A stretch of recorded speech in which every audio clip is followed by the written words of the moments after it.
Saudara, hari ini kita sama-sama belajar satu firman Tuhan yang saya sampaikan, hanya kepada Tuhan kita berbakti. Bagian ini saya ambil dari firman Tuhan di Matius pasal 4 ayat 10 sampai 11. Saya bacakan untuk kita semua. Maka berkatalah Yesus kepadanya, "Enyalah iblis, sebab ada tertulis, engkau harus menyembah Tuhan Allahmu, dan hanya kepada Dia sajalah engkau berbakti." Lalu iblis meninggalkan dia, dan lihatlah, malaikat-malaikat datang melayani Yesus. Saudaraku yang terkasih dalam Tuhan, lihat kalimat hanya kepada Dia sajalah engkau berbakti. Hanya kepada Tuhan sajalah kita berbakti. Apa tujuan pencobaan yang ketiga? Pencobaan yang ketiga supaya Yesus mendapatkan mahkota tanpa salib. Nah, saudara berpikir bahwa tanpa salib, salib itu berarti sesuatu yang terkonotasi adalah kesulitan, penderitaan. Oh iya, salib telah diajarkan Yesus ketika Yesus melalui pergumulan penderitaan itu. Jangan lupa, di dunia kita hidup ini, dalam dunia politik ada satu kalimat yang diucapkan bahwa berikan seseorang kekuasaan. Di situ kita bisa melihat karakter orang tersebut. Saudara, ketika tidak mau bertanggung jawab pada kekuasaan yang diterima, tidak siap bertanggung jawab kepada harta yang dipercayakan, berkuasa atas harta ya, berkuasa atas apapun, tidak ada tanggung jawab di dalamnya, itu termasuk hanya mau mahkota, gak mau salib. Saudara, salib itu bisa berupa kesehatan yang sudah diberikan, kita tidak mau berkorban, tidak siap bertanggung jawab, membayar harga untuk kesehatan yang sudah kita terima, itu berarti kita gak mau salib.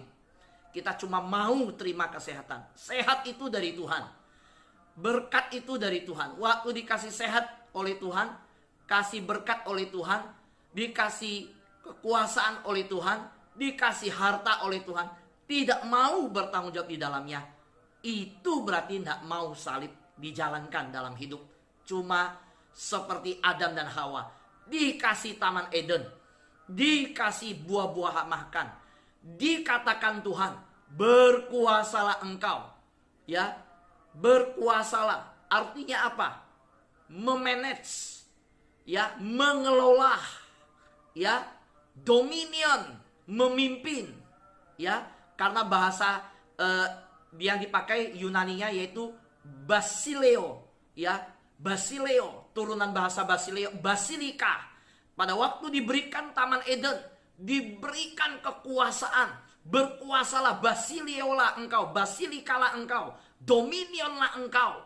Artinya memanage-lah engkau Taman Eden ini. Dia tidak siap untuk manage, dia tidak siap, dia justru melanggar tanggung jawabnya. Yang disuruh jangan lakukan, dia lakukan. Di situ saya melihat Adam, Hawa mau mahkota, tapi tidak mau salib. Mau kesenangan, mau kekuasaan, tidak mau tanggung jawab di dalamnya. Karena itu, disinilah saya melihat bagaimana salib. Saya mau memberikan satu nuansa hal yang baru kepada saudara. Jangan berpikir salib, oh waktu susah, wah ini salib. Enggak saudara. Waktu engkau diberkati, engkau diberikan kekayaan, engkau diberikan segala kekuasaan, diberikan semua tanggung jawab, engkau tidak bertanggung jawab di dalamnya. Engkau melarikan diri dari salib sebenarnya. Nah, saudaraku yang terkasih dalam Tuhan, maka kita tidak hanya lihat orang susah, ya itu salibmu. Orang kurang makan, oh itu kamu lagi ngalamin salib. Orang sulit pelayanan, oh engkau sedang pikul salib. Orang sedang diejek, dihinakan, oh itu salib. Enggak hanya itu saudara. Waktu engkau lancar dalam pelayanan, waktumu begitu banyak, engkau cari Tuhan enggak? Saudara, semua tanggung jawab yang diberikan, Tuhan berkata, diberi banyak, dituntut banyak. Saya waktu melihat orang menjadi presiden, saya ingat ajaran dari Billy Graham. Billy Graham lagi nonton siaran di Amerika. Siapa yang terpilih jadi presiden? Waktu terpilih jadi presiden, Billy Graham berkata, apa dosa orang ini sehingga dia jadi presiden? Apa? Ya, ini tanda kutip ya. Waduh, bahasa terjemahnya gini.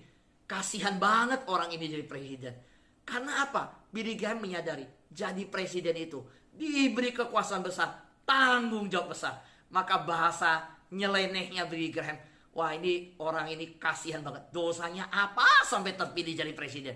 Karena sibuk luar biasa. Dihujat-hujat, dimaki-maki, dihina-hina, direndahkan, oposisi menyerang terus. Nah saudara lihat, maka kita nggak lihat salib itu dalam persepsi yang sempit. Maka saya lihat orang, dia dikaruniakan talenta banyak, diberikan harta, diberikan kekuasaan, diberikan pimpinan banyak. Saya berkata, orang ini harus hati-hati hidup. Diberikan talenta banyak, orang ini harus hati-hati melayani Tuhan. Kenapa? Kalau tidak, dia nggak sadar di balik itu ada ujian salib di dalamnya. Amin saudara. Nah, maka saudaraku yang terkasih Tuhan, bagaimana ajaran Yesus ketika iblis menyerang kepada dia? Yesus berkata, "Enyalah iblis, enyalah iblis." Nah ini sebuah ajaran dari Yesus. Tunduk kepada Allah, lawan iblis. Tidak berhenti ditunduk. Saudara, ada banyak orang percaya Yesus. Udah, saya percaya Yesus. Tapi iblis, kita damai. Lu jangan serang gua gak serang lu. Gak ada saudara. Gak ada yang namanya netral. Gak ada. Di dalam kerajaan surga, jelas waktu kita di pihak Allah, hari itu kita jadi musuh iblis. Waktu kita di pihak dunia, bersahabat dengan dunia, hari itu kita jadi musuh Allah. Ngerti saudara? Gak ada saudara ajaran-ajaran yang melembutkan pengajaran ini. Gak bisa. Saya harus katakan kepada saudara, jadi anak Tuhan gak bisa lembek. Ya udah. Saya takut loh sama iblis. Lembut-lembut. Saudara, hari kemarin waktu saya siapkan khotbah ini saudara, ketika saya istirahat siang, saya mengalami satu serangan saudara. Wah habis ketika dalam keadaan saya terus renungkan.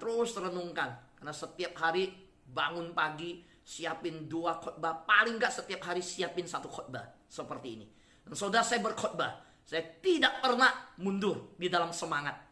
Sampai hari ini saya memimpin satu perusahaan dalam persekutuan doanya. Saya diberi kesempatan memimpin mereka sebulan sekali.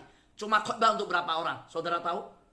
Mereka malu sekali. Daerahnya di Alam Sutra. Pak Pendeta Fu mau gak ya? Kita mau ngundang orang. Cuma malu mau ngundang siapa? Ya kan? Kita cuma 3 orang dengar firman Tuhan. 3 orang saudara.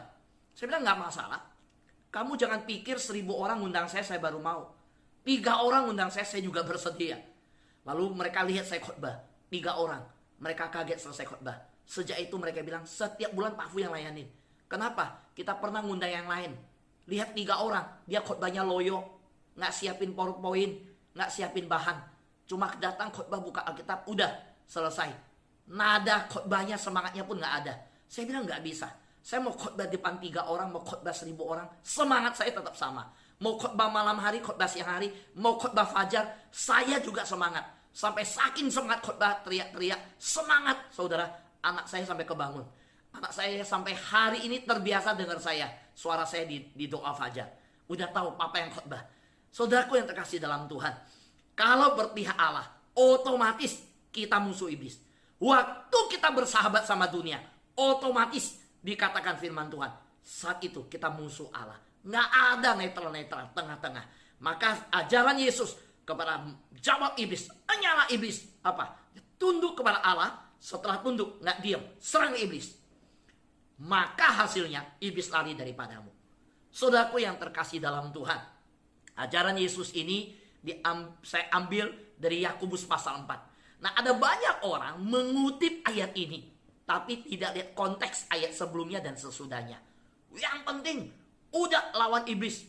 Saudara harus tahu, tunduk pada Allah. Itu ya, tunduk dulu. Saudara harus tunduk pada Allah. Nah saudara, kita tahu di dalam ayat 5 dan 6, kalau tadi ayat 7, ayat 5 dan 6, ada pendahuluannya. Jangan kamu menyangka bahwa kitab suci tanpa alasan berkata roh yang ditempatkan Allah di dalam diri kita diinginkannya dengan cemburu. Saudara lihat, roh yang ditempatkannya diinginkan dengan cemburu. Hari ini saudara dan saya menerima Roh Kudus bukan dengan tanpa harga yang dibayar.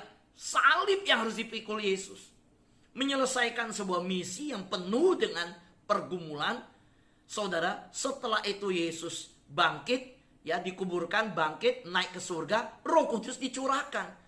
Dan saudara, ketika roh yang diberikan kepada kita mau ajak Roh Kudus, malas-malasan.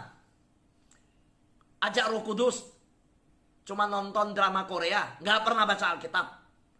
Ajak Roh Kudus yang di dalam diri kita cuma dengar lagu dari YouTube, lagu dunia, nggak pernah dengar lagu rohani. Ajak Roh Kudus cuma kuliner, nggak mau bersekutu dengan Tuhan. Ajak Roh Kudus hanya malas-malasan, nggak mau doa fajar, nggak mau PA, nggak mau pendalaman Alkitab. Nah, banyak anak Tuhan sudah jelas tahu bahwa hidup kita ini dimeteraikan keselamatan Roh Kudus. Roh Kudus diberikan. Tapi roh yang ditempatkan ini harus disadari. Yakobus berkata, diinginkannya dengan cemburu. Apa hal ini dikatakan? Nah, saudara, saya tidak punya banyak waktu panjang untuk mengajak saudara terus mendalami kata cemburu dan gali. Tapi saudara harus tahu bahwa roh Allah yang di dalam diri kita itu bersekutu dengan Allah yang memberikan kepada kita. Allah Bapa, Allah Anak, Allah Roh Kudus. Dari kekal sampai kekal bersekutu senantiasa, tidak terpisahkan.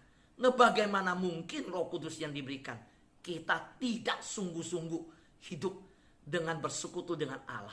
Saudaraku yang terkasih dalam Tuhan, yang kedua,